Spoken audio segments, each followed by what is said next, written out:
আপনি না বলেন চা খাবেন? আমি চা খাবো কিনা সেটা শুনে তুমি কি করবে? আমি যেটা বলছি সেটা করো।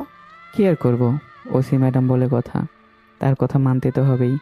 তোরে আমি এত সহজে মারবো না, তুই চিন্তা করিস না। ওই বলছিলাম না, আমি তোর জীবনকে নরক করে দিব। আমার আর এসব সহ্য হচ্ছে না, মনটা চাইছে আত্মহত্যা করে ফেলি। আমি ছাড়বো না তোরে। আর তুই ভালো করেই জেনে গেছোস আমি কে, কেন আমি এখানে এসেছি। একথা বলে অনিক উঠে আমাকে বিছানায় ফেলে দিল। আমি চোখ বন্ধ করে এসব সহ্য করছি। কখন যে জ্ঞান হারিয়ে বিছানার উপর পড়ে রইলাম বলতেই পারি না।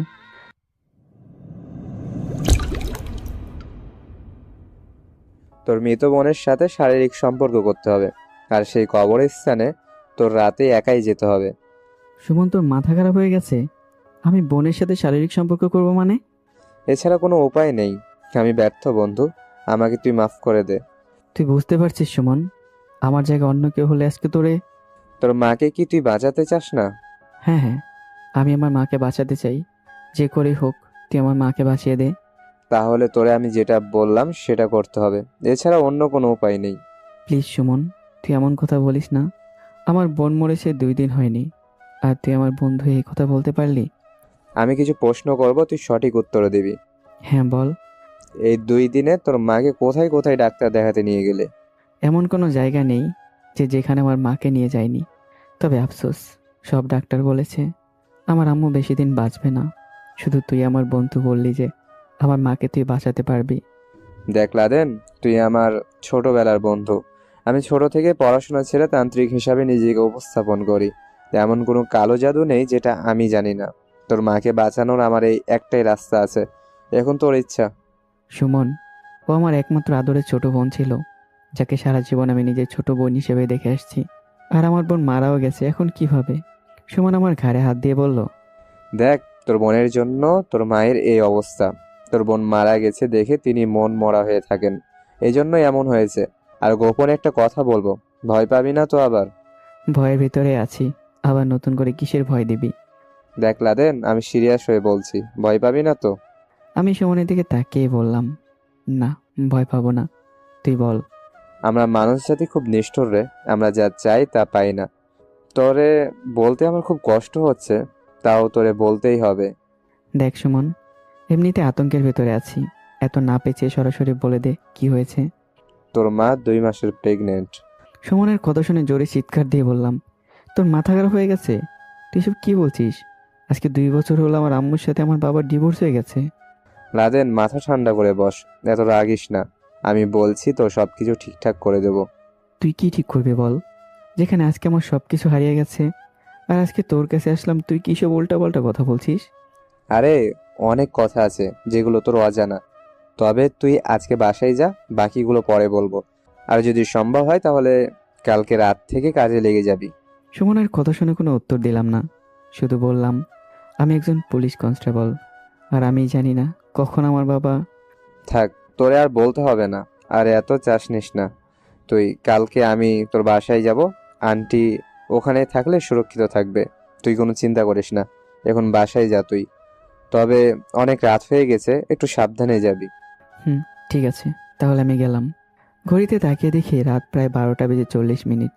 এখানে থেকে আমার বাসা বেশি একটা দূরে না, তবে আমি ভাবছি শর্টকাট রাস্তা দিয়ে চলে যাব। সুমনের বাসা থেকে বের হয়ে সামনের দিকে হাঁটতে লাগলাম। হাঁটতে হাঁটতে সামনে যাচ্ছি, আর মনে মনে চিন্তা করছি, সুমন আমাকে সব কি বলল? আজকে মনে হচ্ছে সব কিছু যেন আমার মাথার উপর দিয়ে যাচ্ছে। আমি এটা মানি, আমার ছোট বোন মারা যাওয়ার পর আমার আম্মুর এমন অবস্থা হয়ে গেছে, কিন্তু তাই বলে আমার ছোট বোনকে আবার কবর থেকে তুলে, না না, আর চিন্তা করতে পারছি না। সব কিছু যেন মনে হয় মাথার উপর দিয়ে যাচ্ছে। হাঁটতে হাঁটতে মাঠের কাছে চলে গেলাম। এখানের পরিবেশটা অনেক নিরিবিলি। এত রাতে আমি একা একটা মানুষ, সাথে কেউ নেই, ভেবে যেন কেমন একটু ভয় হচ্ছে। হঠাৎ করে মনে হলো কেউ একজন আমার পাশ থেকে ডেকে চলেছে।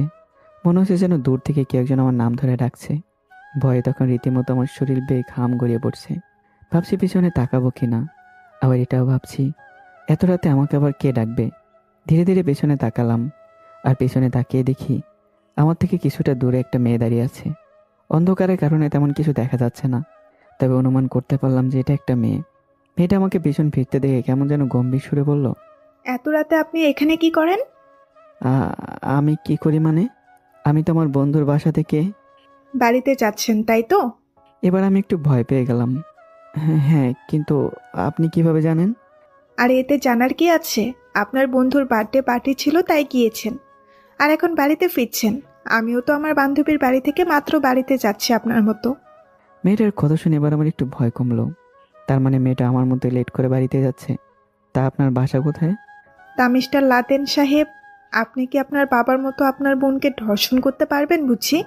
এবার আমি মেয়েটার কথা শুনে জায়গায় দাঁড়িয়ে গেলাম। আমি বললাম কি, আর ও বলল কি? সুমন যে আমাকে এসব কথা বলেছে ও জানে কি করে? মেয়েটা এক পর্যায়ে হাসতে হাসতে বলল, কি, ভয় পেয়ে গেছেন? আপনি কে? আমি কে সেটা জানা কি খুব বেশি জরুরি? দেখেন, আপনি আপনার রাস্তায় যান, আমি আমার রাস্তায় যাই। আমাকে প্লিজ বিরক্ত করবেন না। একা একা যেতে পারবেন তা? ভয় পাবেন না তো আবার? আমি একা যাবো কিনা সেটা আপনাকে বলতে যাব কেন? এ কথা বলে আমি জোরে হাঁটতে লাগলাম। আর মেয়েটা দাঁড়িয়ে দাঁড়িয়ে হাসতে লাগলো। ভয়ে আমার কলিজার পানি শুকিয়ে গেছে। আমার আম্মু আমাকে ছোটবেলায় সবসময় বলতো, বাবা জিন পরি বলতে তেমন কিছু হয় না। তবে আজকে আমার মনে হচ্ছে আমার আম্মু আমাকে যা বলতো সব মিথ্যা কথা ছিল। এত জোরে জোরে হাঁটছি কিন্তু রাস্তা শেষ হচ্ছেই না। হঠাৎ করে আমি হাঁটতেই পারছি না। পাগুলো যেন আপনা আপনি চলা বন্ধ হয়ে গেল। বুঝলাম না কেন এমন হচ্ছে। আবার হঠাৎ করে সেই মেয়েটা আবারও সামনে চলে এলো আর এসে বলা শুরু করলো, কি, বলছিলাম না আপনি একা একা হেঁটে যেতে পারবেন না? তাও আমার কথা শুনলেন না। যে আমি কিছু বলতে যাব, কিন্তু আমার মুখ দিয়ে কোনো কথা বেরোচ্ছে না। মিনিটের ভেতরে আমার সম্পূর্ণ গেঞ্জিটা এই ঠান্ডার মাঝেও ঘামে ভিজে গেল। মনে মনে বলছি, কেউ আমাকে বাঁচাও প্লিজ, আর জীবনে আমি এত রাতে কোথাও যাব না। মেয়েটা হাতের ইশারা করতেই আমার প্যান্ট শার্ট সব কিছু আপনা আপনি খুলে গেল আর আমি উলঙ্গ হয়ে গেলাম। এসব দেখে এখন সত্যি সত্যি ভয়ে আমার কলিজার পানি শুকিয়ে গেল। একসময় মেয়েটা আমার উপর ঝাঁপিয়ে পড়লো।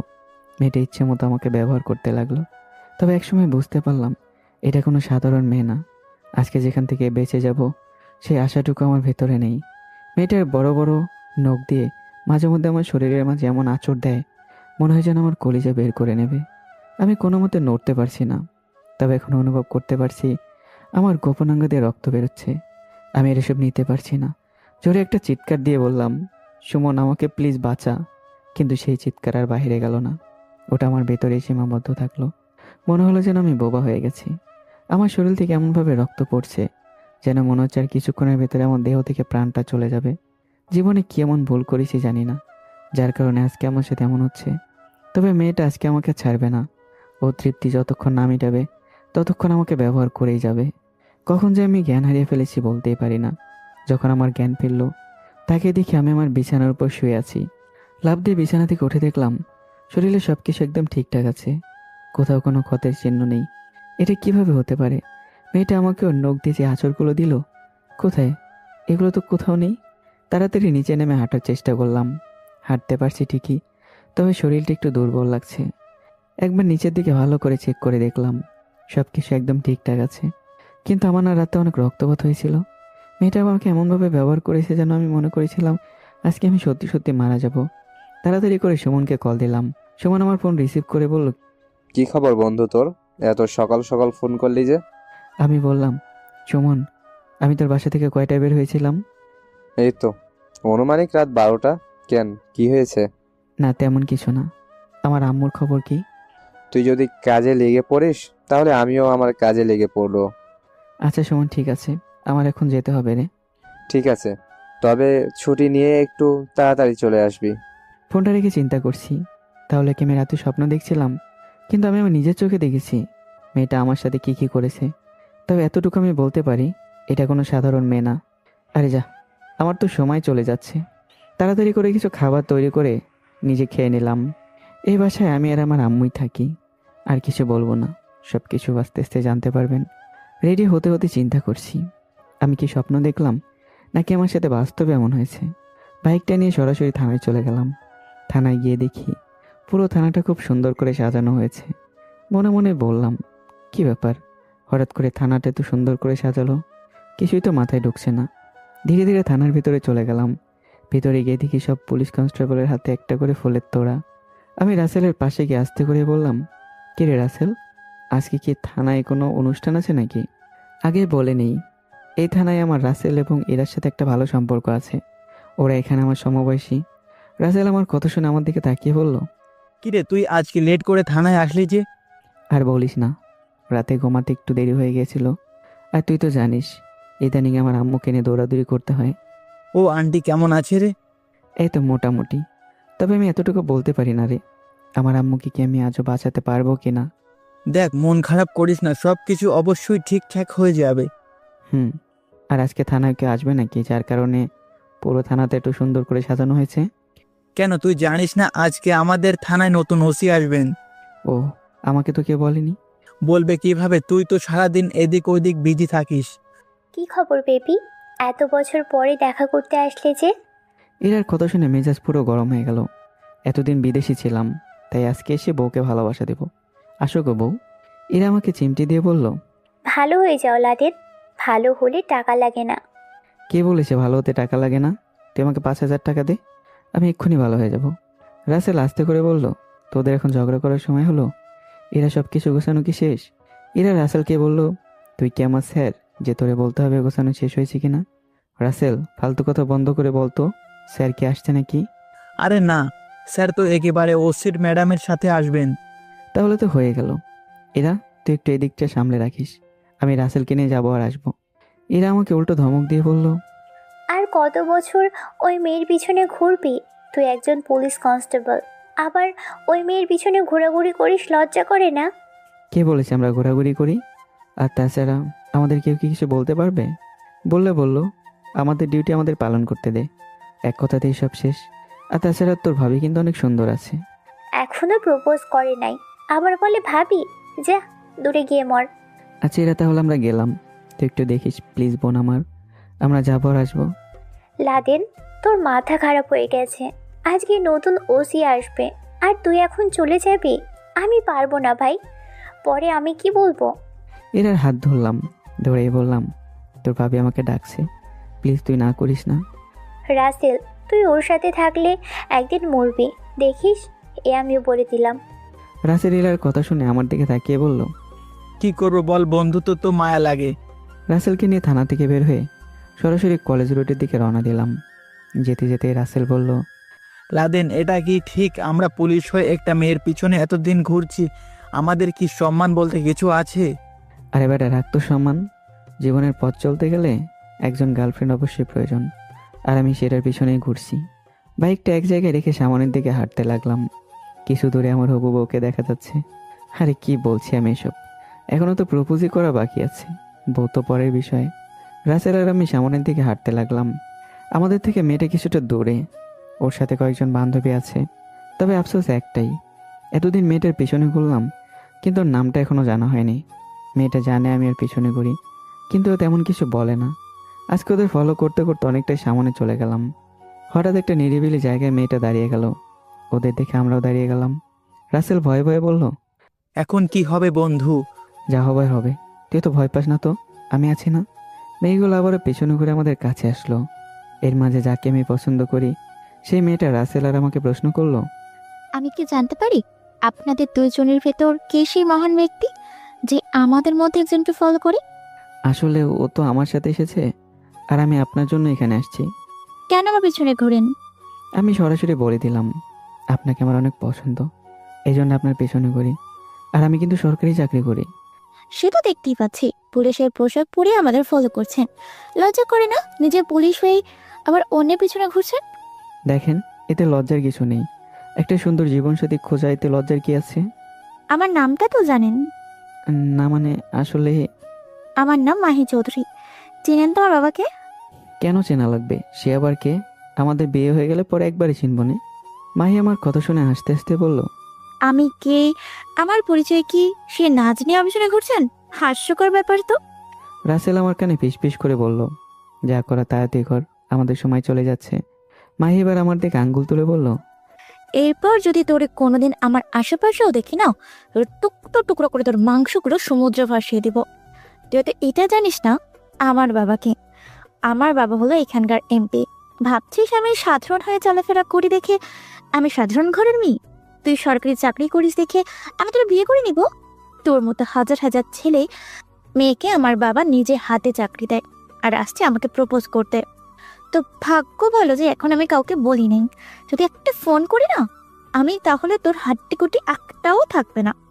এটা মনে রাখিস, মাটিতে থেকে আসমান ধরতে যাবি না, নইলে পুরে ছাই হয়ে যাবি। মনে থাকবে তো? আর পুলিশের অসম্মানী হোক এমন কিছু আমি করব না, নইলে তোরে কোনোদিনও শেষই করে দিতাম। যা, তোরে আমি ছেড়ে দিলাম, মনে রাখিস। আর কোনোদিন যদি আমার সামনেও আসিস তাহলে তোর খবর আছে। এইখান থেকে চলে যা, আশেপাশে অনেক মানুষ চলে আসছে। আর আমার বাবা যদি সব জানতে পারে না, তোর কি হবে জানিস তো? তুই হয়তো এটাও জানিস না, পুলিশ আমরা বিস্কুট দিয়ে পুষি, ওরা আমাদের পোষা কুত্তা। এতক্ষণ যা বললো শুধু মাথা নিচু করে শুনলাম, কিছু বলতে পারলাম না। তবে হঠাৎই আমার হাতে একটা 500 টাকা নোট দিয়ে বলল, তোদের তো আবার ঘুষ না খেলে হয় না, না? এ কথা বলেই মেয়েগুলো চুপচাপ আমাদের সামন থেকে বিদায় হয়ে গেল। রাসেল আমার হাত ধরে বলল, চল বন্ধু, আমাদের দেরি হয়ে যাচ্ছে। রাসেলের কথা শুনে চুপচাপ সামনে হাঁটতে লাগলাম। দেখ লাদেন, কান্না করিস না, আমাদের ওকে বিরক্ত করা উচিত হয় নাই। তাছাড়া আমরা এটা জানতাম না মাহি এমপির মেয়ে হয়। চোখের পানি মুছে বললাম, জীবন আমি এতটা অপমানিত হইনি আজকে যতটা অপমানিত হয়েছি। রাসেল, তুই তো আবার কিছু মনে করিসনি? আরে যা হয়েছে সব ভুলে যা। বাইক নিয়ে সরাসরি থানার দিকে রওনা দিলাম। আজকে চিৎকার করে কান্না করতে ইচ্ছে করছে। ও একটা মেয়ে হয়ে আমাকে এতটা অপমান করলো, আর আমি এসব সহ্য করে নিলাম। আর কি বা করবো আমি? ও একজন এমপির মেয়ে। থানায় গিয়ে দেখি সবাই ভেতরে দাঁড়িয়ে আছে, হয়তো নতুন ওসি এসে গেছেন। ভেতরে গিয়ে দেখি আমাদের বড় স্যার বলছে আজকে ওসি ম্যাডাম আসবেন না, তার কি যেন পারিবারিক সমস্যা হয়ে গেছে, এখন সবাই ডিউটিতে চলে যান। এরই মধ্যে ইরা আমার সামনে এসে বলল, লাদেন, কি হয়েছে রে? আজকে তোকে এত মনমরা লাগছে কেন? আমি কোনো কথা না বলেই বড় স্যারের কেবিনের দিকে যেতে লাগলাম। স্যার আমাকে দেখে বলল, কি অবস্থা লাদেন, তোমার আম্মু ভালো আছে? এই তো স্যার, মোটামুটি ভালো আছে, আবার নেই। স্যার আজকে বিকেলে আমার ছুটি লাগবে, আম্মুকে নিয়ে এক জায়গায় যেতে হবে। দেখ লাদেন, ছুটি লাগবে সেটা কোনো বিষয় না, আজকে এক জায়গায় গিয়ে দেখে আসবে সেখানে কি ঝামেলা হচ্ছে, পরে ওখান থেকে চলে আসবে। অনেক অনেক ধন্যবাদ স্যার আপনাকে। স্যারের কেবিন থেকে বের হতেই এরা আমার সামনে এসে বলল, দেখ লাদেন, মন খারাপ করিস না। আমি বলেছিলাম না, কারো পরিচয় না জেনে ফলো করা উচিত না। এখন দেখলি তো। থাক বাদ দে, আমি যদি বেঁচে থাকি ওকেও দেখে নেব। এমপির মেয়ে বলে আজকে আমাকে এত অপমান করলো। আমাকে অপমান করলো সেটা না হয় মেনে নিলাম, তাই বলে পুলিশকে পোষা কুত্তা বলবে? আমিও দেখে নেব কতটা অহংকারী মেয়ে। স্যারের কথা মতো ডিউটিতে বের হয়ে গেলাম। রাসেল আর এরা অন্য জায়গায় চলে গেল। আমি যেখানে গেলাম সেখানে একটা জমি নিয়ে মামলা চলছিল। ওটা শেষ করতে করতে সন্ধ্যা হয়ে গেল। ডিউটি শেষ করে কোনো রকম বাসায় গিয়ে রেডি হয়ে সুমনের বাড়িতে চলে গেলাম। গিয়ে দেখি সুমন কি যেন কাজে ব্যস্ত। আমাকে দেখে বলল, আজকে রাত 12টার সময় কবরস্থানে চলে যাবি, এত অপেক্ষা করা যাবে না। সুমনের কথা শুনে আমার অবস্থা যেন মুহূর্তের ভেতরে খারাপ হয়ে গেল। কালকে রাতের কথা মনে পড়ে গেল, তবে রাতের কথা সুমনকে বলা যাবে না। সুমন আমার ঘাড়ে হাত দিয়ে বলল, এত ভয় পাওয়ার কিছু নেই, তোর বোনকে কবরস্থান থেকে তুলে ওখানে নিয়ে আসবি। আর আমরা যে তোর বোনকে এখানে নিয়ে আসছি এগুলো যেন কেউ জানতে না পারে। সুমন, তুই তো জানিস আমি ছোট থেকেই কত ভয় পাই। সেদিন রাতের বেলা কত কাহিনী যে হয়েছে তোরে আমি। সুমন আমার কথা আটকে দিয়ে বলল, আমি কিছুটা হলেও জানি, তোর বলতে হবে না। এখন আমাদের এদিকে না গিয়ে কাজের দিকে মনোযোগ দিতে হবে, বুঝলি? সুমন, আমার মাকে বাঁচানোর জন্য কি আমার বোনকে? আমি শুধু তোর জন্য সবকিছু করছি, তুই নিজেও জানিস না তোর সাথে কি কি হচ্ছে। তোর বোন আর তোর মায়ের সাথে অনেক বড় অন্যায় হয়েছে, যেটা তুই নিজেও জানিস না। এবার আমি একটু ঘাবড়ে গেলাম। সুমন, আমার বোন আর মায়ের সাথে কি হচ্ছে, তুই কি বলতে চাস? এখন শুধু এইটুকু জেনে রাখ, তোরে ও এত সহজে ছাড়বে না। সব তোর বাবার পাপের ফল, যা তোর এখন সাজা ভোগ করতে হবে। আর এই নে তাবিজটা, যখন কবরস্থানে যাবি এটা পড়ে যাবি, তাহলে আশা করি তোর কোনো সমস্যা হবে না। সুমন, তোর কথা অনেক রহস্য লুকিয়ে আছে, কিন্তু আমি বুঝতে পারছি না তুই কি বলতে চাইছিস বা কি করতে চাইছিস। চিন্তা করিস না বন্ধু, আমি আছি না, সব ঠিক হয়ে যাবে। যা এখন গিয়ে একটু ঘুমিয়ে নে, সময় হলে আমি ডেকে নিব। আমি সুমনের কথা মতো চুপচাপ ভিতরে চলে গেলাম। বিছানায় গায়ে এলিয়ে দিয়ে চিন্তা করছি, সত্যি কি আমার সাথে কিছু হতে যাচ্ছে? আর তাছাড়া সুমন যা করছে আমার ভালোর জন্যই তো করছে। চোখ বন্ধ করে ঘুমিয়ে গেলাম। হঠাৎ দেখি কোত্থেকে যেন কে আওয়াজ করে বলছে, এত সহজে আমি তোরে ছাড়বো না, এমন শাস্তি দিয়ে আমি তোরে মারবো, তুই তখন মরার জন্য আমার কাছে অনুরোধ করবি, কিন্তু আমি তোরে মরতে দেব না। আমি লাফ দিয়ে বিছানা থেকে উঠে গেলাম। তার মানে এতক্ষণ আমি স্বপ্ন দেখছিলাম, কিন্তু আমি তো নিজ কানে শুনেছি, আর মাথায় কাজ করছে না। কে আমার পিছনে এভাবে পড়ে আছে, আর কেই বা আমাকে মারতে চায়। বিছানা থেকে উঠে সুমনের কাছে গেলাম। রাত এখন অনেকটা হয়ে গেছে। আমি বুঝি না সুমন শালা সবসময় কি নিয়ে বিজি থাকে, আর সারাদিন ওর কাছে এত মানুষ আসে যে বলার বাহিরে। বুঝি না মানুষ ভূতপ্রেত কেন এত বিশ্বাস করে। আরে ধুর, আমি কাকিকে বলছি, আমি নিজেই তো ভূতপ্রেত বিশ্বাস করি। সুমন আমাকে দেখে একটা হাসি দিয়ে বলল, তোর বন্ধু ফোন করে বলল আমাকে নাকি তোর কোন এমপির মেয়ে অপমান করেছে। আরে যা শালা, আমার ফোন সুমনের কাছে ছিল, আমি বলতেই পারি না। আমি সুমনের কাছ থেকে ফোনটা নিয়ে বললাম, রাসেল তোলে সব বলে দিছে। হঠাৎ দেখি তোর ফোনটা বাজছে, তাই ফোনটা ধরে তোর কাহিনী শুনলাম। তুই যদি কস তাহলে কালকেই ওই মেয়ের তোর কাছে চলে আসবে। সে এমপি টেমপি আমি দেখে নেব। না থাক, বাদ দে, ও আমি পরে দেখে নেব। সময় তো হয়ে যাচ্ছে না। চলে যা, আর ভুলেও পিছনে ফিরে তাকাবি না। মনে রাখবি, আমার তাবিজ তোর কাছে যতক্ষণ আছে ততক্ষণ তোর কাছে কেউ আসতে পারবে না।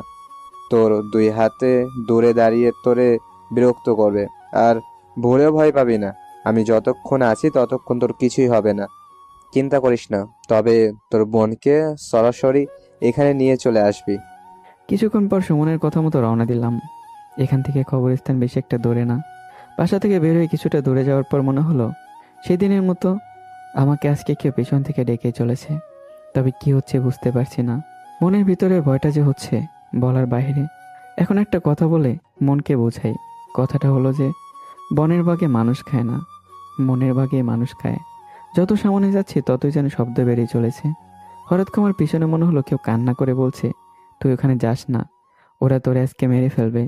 আমি এসব কথা কানে না নিয়ে হেঁটে যাচ্ছি। তবে আমি এতটুকু অনুমান করতে পারছি কেউ একজন যেন আমার কাছে আসতে যাচ্ছে, কিন্তু যেন মনে হয় মুহূর্তের ভেতরেই সে সেটিকে দূরে চলে যাচ্ছে। তার মানে সুমনের দেওয়া তাবিজ কাজ করছে। এই তো কবরস্থানে চলে আসছি।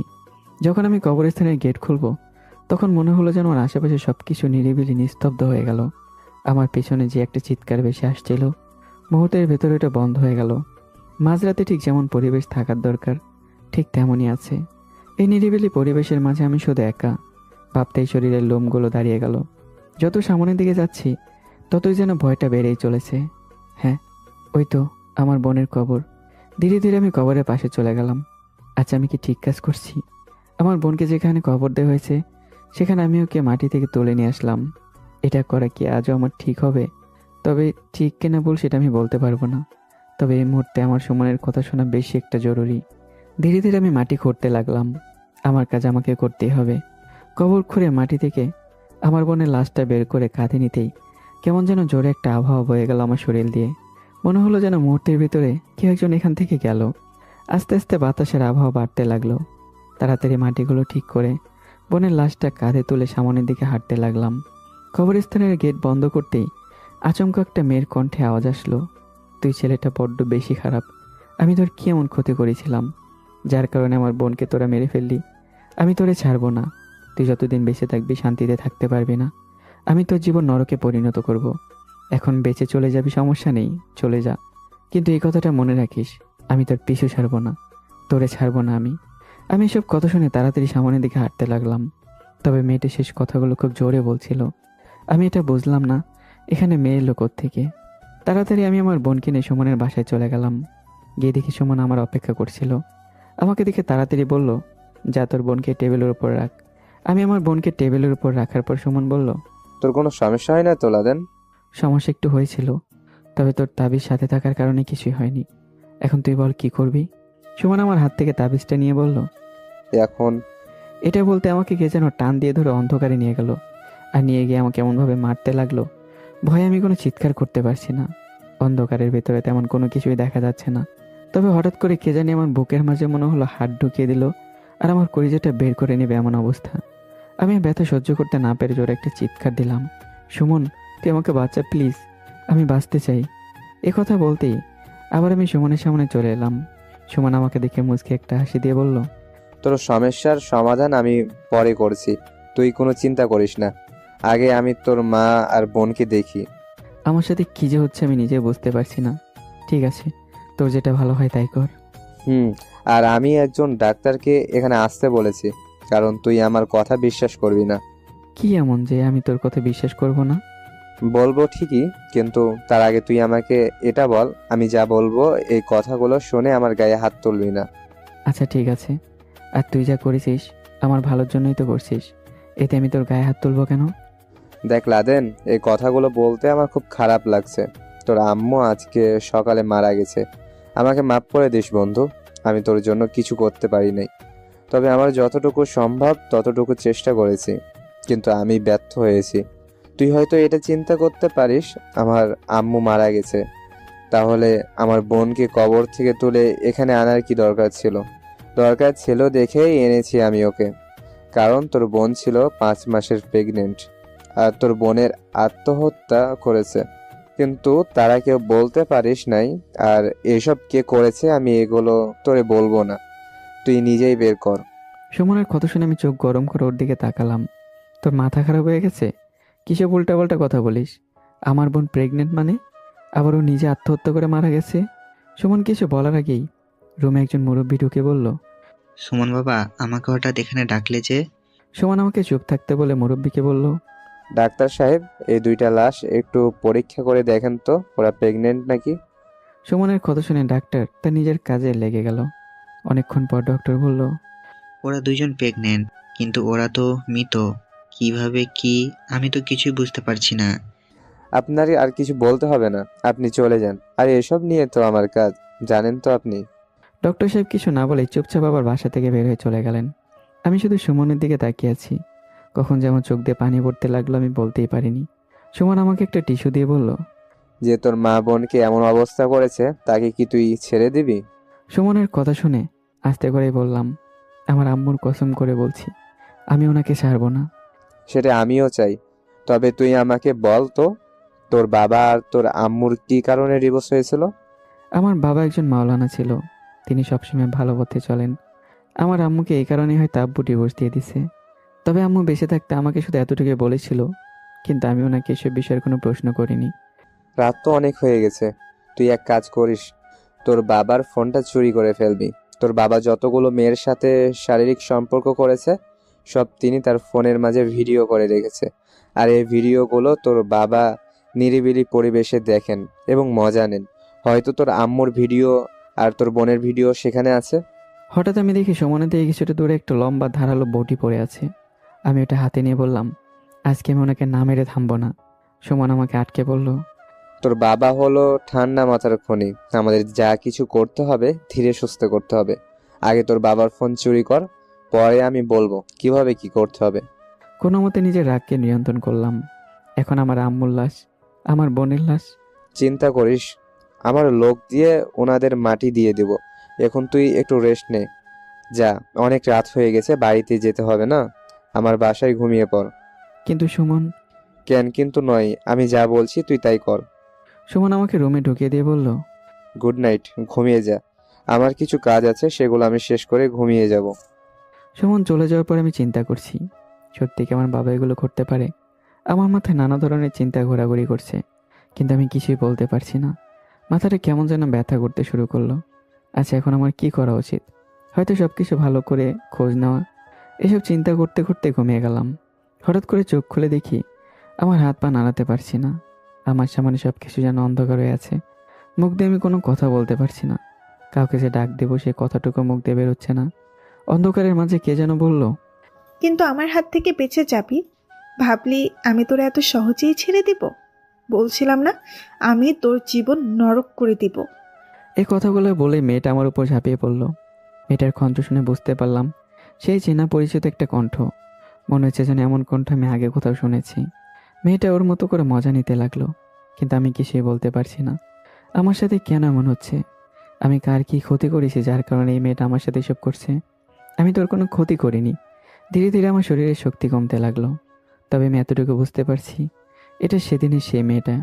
কখন যে অজ্ঞান হয়ে গেলাম বলতে পারি না। যখন আমার জ্ঞান ফিরল, নিচে তাকিয়ে দেখি আমি যেখানে শুয়ে আছি সেখানে আমার পুরো বিছানায় রক্তে লাল হয়ে আছে, আর আমি নাড়াচাড়া করতে পারছি না। আমার শরীরে কোনো কাপড় নেই, কিন্তু আমি ছিলাম সুমনের বাসায়। তবে আমার বাসায় আসলাম কিভাবে? না, আর সহ্য করতে পারছি না। খুব ব্যথা করছে, আর এতটা কষ্ট হচ্ছে যে বলার বাহিরে। বিছানার একপাশে ফোনটা পড়ে আছে। কোনো মতে ফোনটা হাতে নিয়ে রাসেলকে ফোন দিলাম।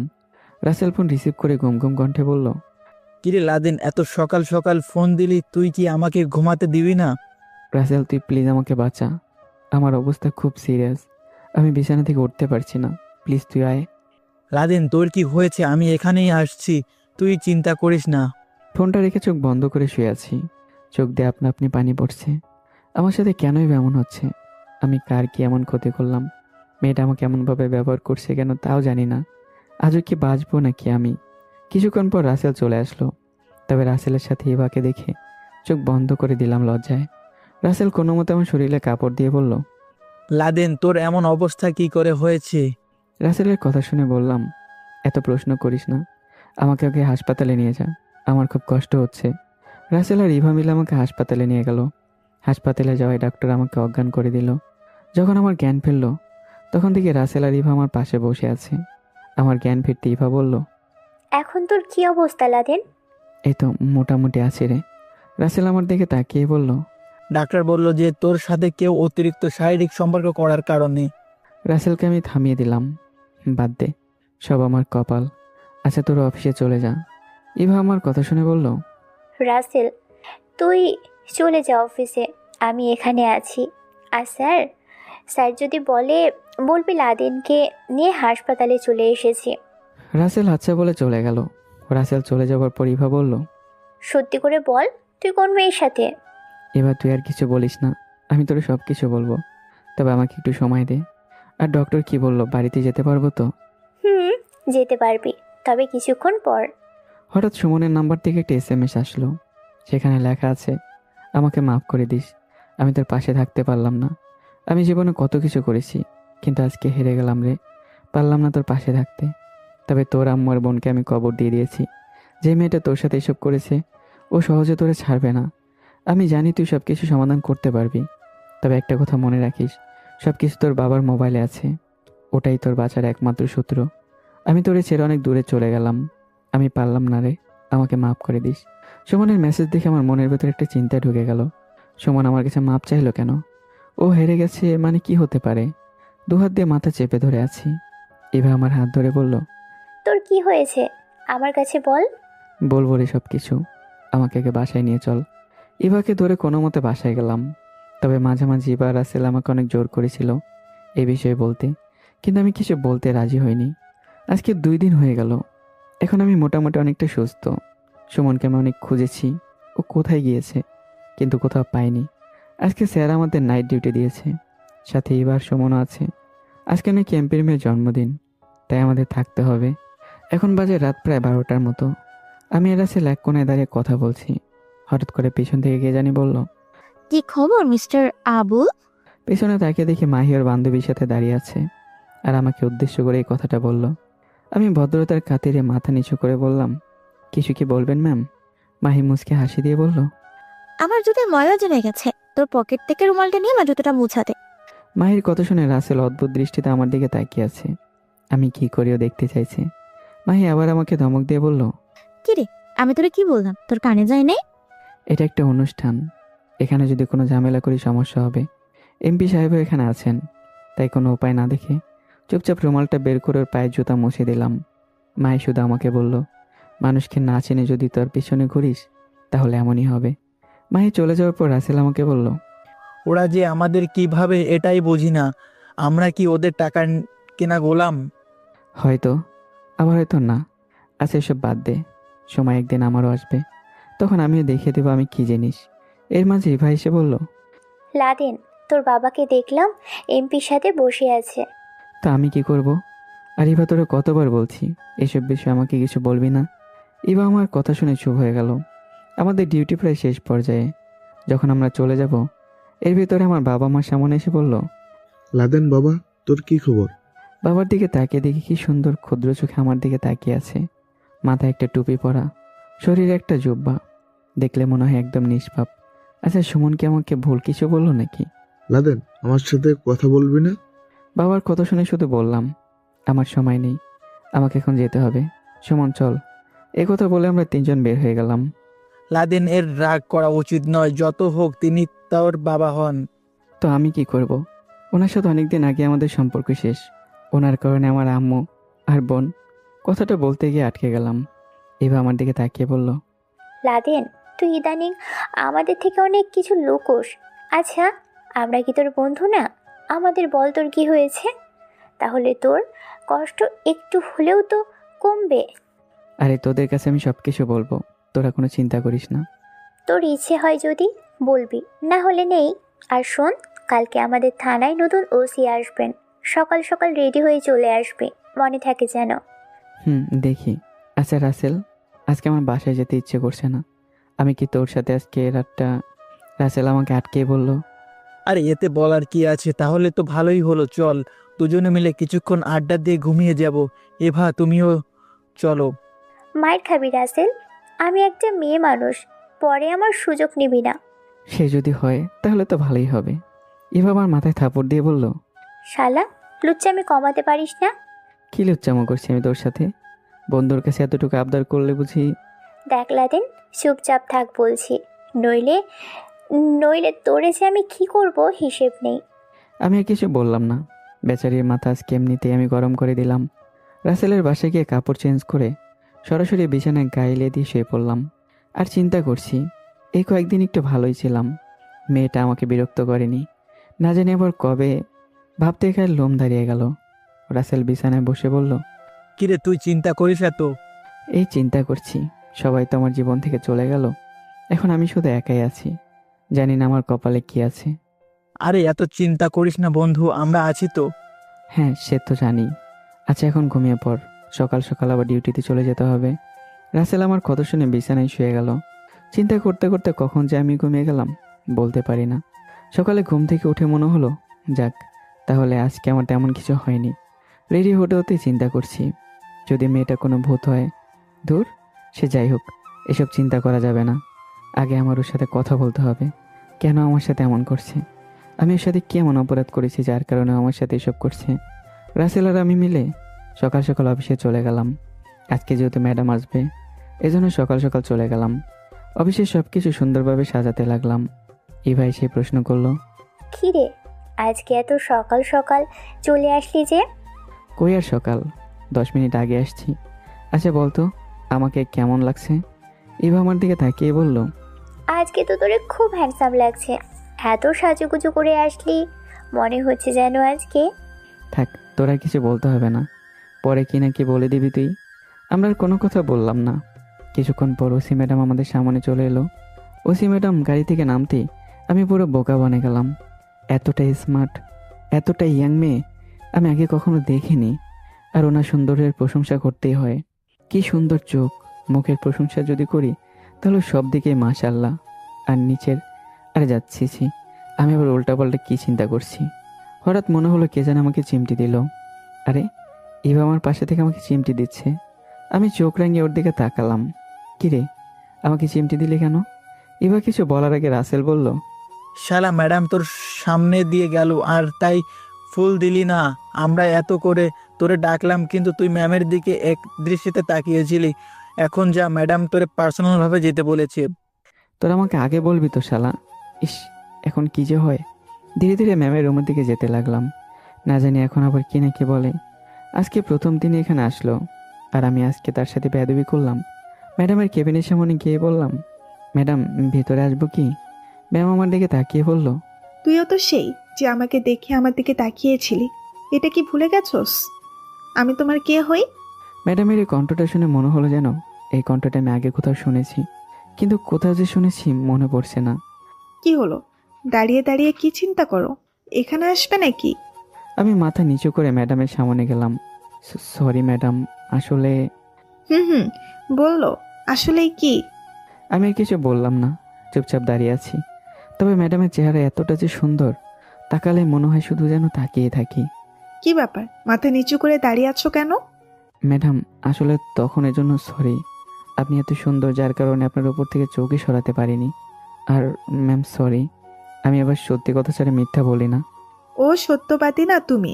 আচ্ছা তোমার নাম কি? জি ম্যাডাম, আমার নাম শেখ লাদেন ইসলাম। লাদেন, খুব ভালো নাম। আমাকে চিনো তো? জি ম্যাডাম, আপনি এই থানায় নতুন ওসি, আজকে জয়েন করেছেন। তা আমার নামটা কি এটা তো জানো? ম্যাডামের বুকের দিকে তাকাতেই বুকটা জ্বলন্ত আগুনের মতো জ্বলে উঠল।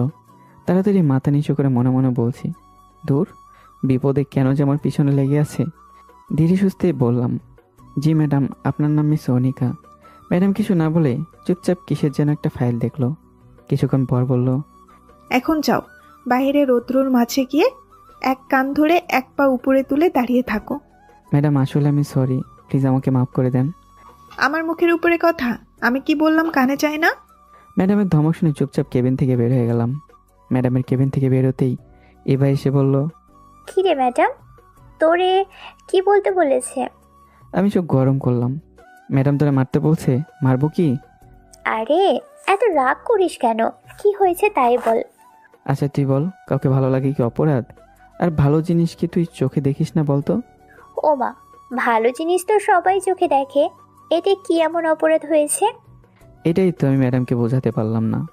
শালা, তোর আর মেয়ে দেখার স্বভাব পেল, শেষ পর্যন্ত ম্যাডামের দিকে নজর দিলি। তুই মরবি, এখন আমি বুঝতে পারছি।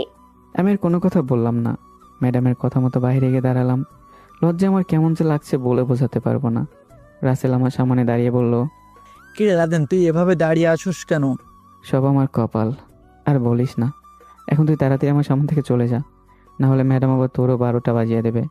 এমনিতে আমি একটু ম্যাডামের দিকে নজর দিয়েছিলাম, তাতে আমার এই অবস্থা। কিছুক্ষণ দাঁড়িয়ে থাকার পর ম্যাডাম আমার সামনে এসে বলল, হয়েছে, এখন ছেড়ে দাও। পরের বার যদি এমন ভুল করো না, তাহলে তোমার কি অবস্থা হবে জানো তো?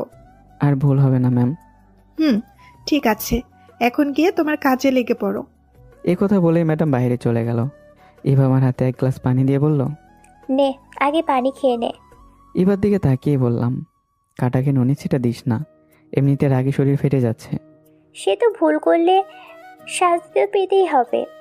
আমি আর কিছু না বলে ভেতরে চলে গেলাম। আজকে বড় স্যার আসেনি, এজন্য সবাই মিলে জমে আড্ডা দিচ্ছি। হঠাৎ করে সবাই দাঁড়িয়ে কাকে যেন স্যালুট দিতে লাগলো। আমি ভাবলাম এখন আবার কে এলো এখানে, এই জন্য আমিও বসা থেকে দাঁড়ালাম। কিন্তু সামনে তাকিয়ে দেখি মাহি ওদের বান্ধবীদের সাথে দাঁড়িয়ে আছে। কেন যেন ওকে আমার স্যালুট করতে ইচ্ছে করে না, এজন্য আমি আবার বসে গেলাম। ইভা আমার এমন আচরণ দেখে চোখ ঘুরিয়ে বলল, কি রে, বসে গেলি কেন? আমি এবার দিকে তাকিয়ে বললাম, আমার ইচ্ছে হয়েছে, এই জন্য আমি বসে গেলাম। মাহি চুপচাপ ভেতরে ঢুকে এক কোনায় গিয়ে বসলো। কিছুক্ষণ পর ইভাকে বলল, ওসি ম্যাডাম কোথায়? আমরা ওনার কাছে আসছিলাম। ইভা উত্তর দিল, কোথায় যেন বাইরে গেছে, আপনি একটু বসেন, আমি ম্যাডামকে ফোন করে বলছি। ইভা চলে যাওয়ার পরে আমি রাসেলের দিকে তাকিয়ে বললাম, মনটা চাই ওই মেয়েকে কি করি জানিস? ও মা, কি আবার করবি? ওকে না তুই বউ করতে চেয়েছিলি? সে তো চেয়েছিলাম, কিন্তু সব কপাল রে। পাশ থেকে মাহি বলল, আপনারা কি আমাদের নিয়ে কথা বলছেন? রাসেল তাড়াতাড়ি দাঁড়িয়ে বলল, আরে না ম্যাডাম, আমরা তো একটা মার্ডারের বিষয়ে কথা বলছি।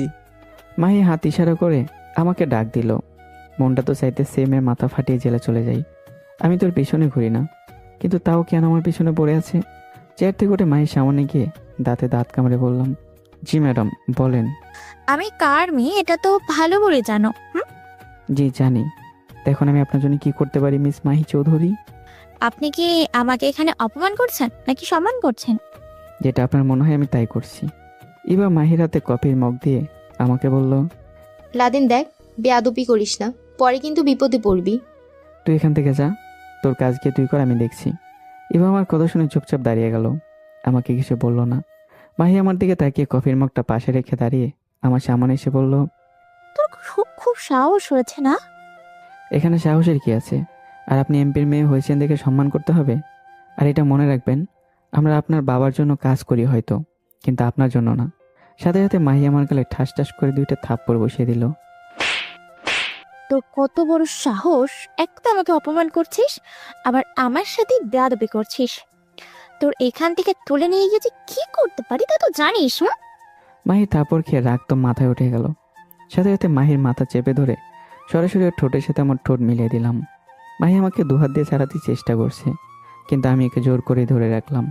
কিছুক্ষণ পর ছেড়ে দিলাম।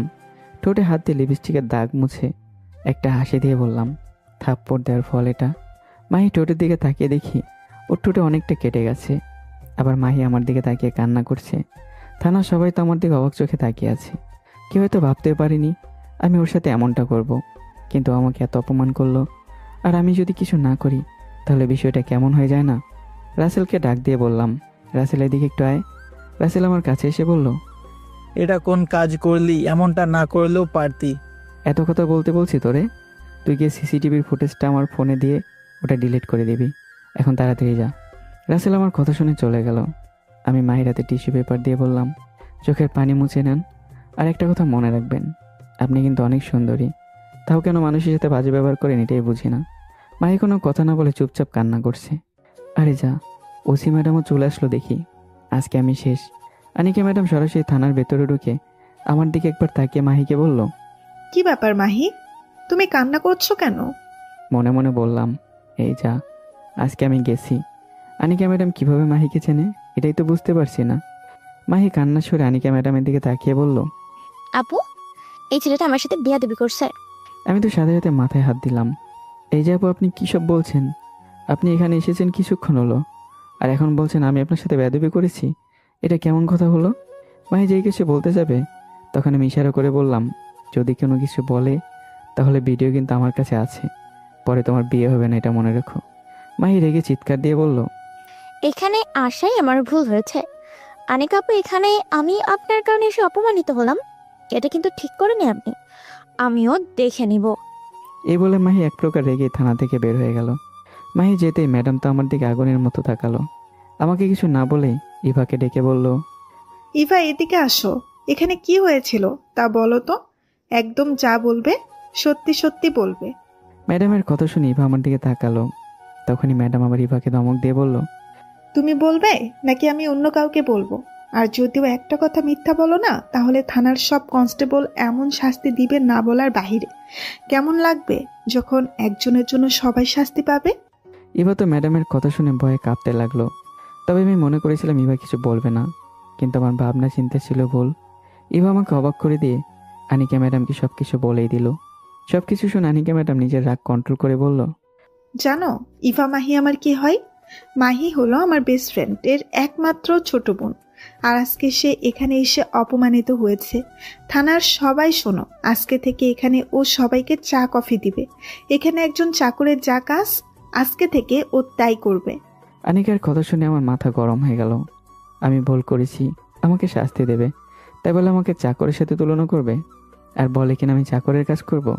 থানার ওসি হয়েছে দেখে যা ইচ্ছে তাই করবে। আমিও রেগেই বললাম, রাখেন আপনার চাকরি। ওই কি যেন নাম আপনার বেস্ট ফ্রেন্ডের বোন মাহি, ও এমপির মেয়ে হয়েছে বলে কি আমাকে যেভাবে চাই সেভাবে অপমান করবে?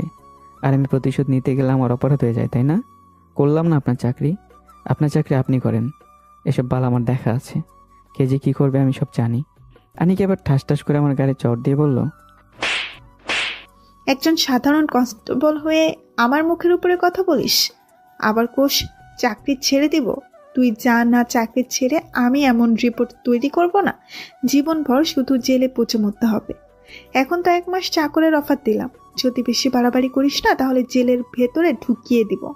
রাসেল তাড়াতাড়ি আমার পাশে দাঁড়িয়ে বলল, ম্যাডাম, আমি ওর পক্ষ থেকে সরি বলছি, প্লিজ আপনি ওকে মাফ করে দেন। ও হয়তো বুঝতে পারে না, এজন্য ওসব কথা বলেছে।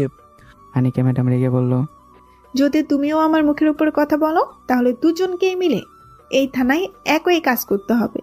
এখন তোমার বন্ধুকে বুঝিয়ে আমার রুমে 1 কাপ কফি দিয়ে পাঠাও, আর ওর গায়ে যেন আমি পুলিশের পোশাক না দেখি। এ কথা বলে আনিকা ম্যাডাম ভেতরে ঢুকে গেল।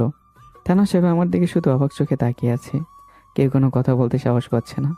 আমি ভাবতে পারিনি সাধারণ একটা বিষয়ে আনিকা ম্যাডাম আমার সাথে এমন ব্যবহার করবে। ইভা ধীরে ধীরে আমার কাছে এসে আস্তে করে বলল, সরি। সামনে থেকে টেবিলে জোরে আঘাত করে বললাম, তোরে আমি সরি বলতে বলেছি?